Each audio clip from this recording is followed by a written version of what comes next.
Huwag din kayong mahulog dun sa false promise alam ko, as an architect, sawa na rin kayong umintindi. Today, we're gonna discuss different types ng mga red flags ng mga client. Number 1 on our list is yung client na mahilig humingi ng discount. And I'm not just okay lang naman humingi ng discount, ha? I'm not saying na it's a bad thing.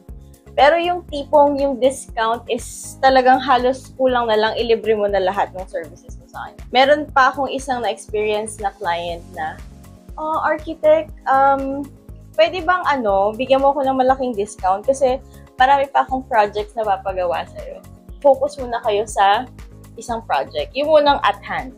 Huwag din kayong mahulog dun sa false promise na bibigyan nila kayo ng maraming projects in the future kasi magbabago ang status nila or condition nila sa life. For example, baka magkaroon sila ng emergency or baka naman na-focus lahat dun sa project na ginagawa niya yung budget nila. At baka for the meantime, maghingi muna sila ng break. So, at the end of the day, talo ka na, nagbaba ka na ng fees mo at the same time, or wala ka talagang kinita dun sa project.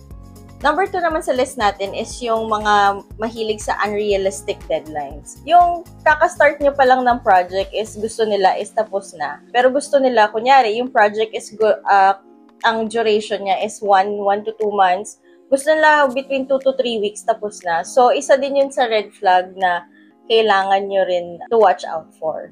Third naman is yung client na hindi marunong magbasa ng kanilang contracts or contracts na pinresent nyo. May mga ganong client na pipirma na lang pero hindi nila nabasa yung contract. Tapos at the end ng construction, dun sila maraming reklamo.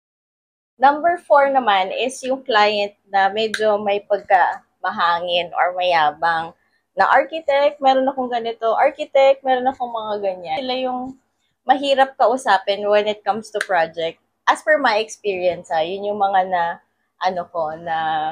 na-observe ko sa mga ganong klase ng clients. Maganda pa yung mga clients na quiet and humble lang at saka nakikinig muna sa'yo on what you have to say or how you present yourself. Kasi yun pa yung mga talagang matinong kliyente. Number 5 naman sa list natin is yung mga clients na hindi sumusunod sa payment terms. For example, kung ang asking nyo for down payment is 35%, kailangan nilang sundin yung down payment percentage nyo. Lahat kasi ng gagawin natin with the client is purely transactional based. So, as much as possible, ino-honor din niya dapat kung ano yung mga napag-usapan nyo sa contract. And as an architect, you have the responsibility. Pag sinunod nila yung mga payment terms nyo, you have the responsibility to deliver the work as per their requirement or as per standards. Hindi rin kayo basta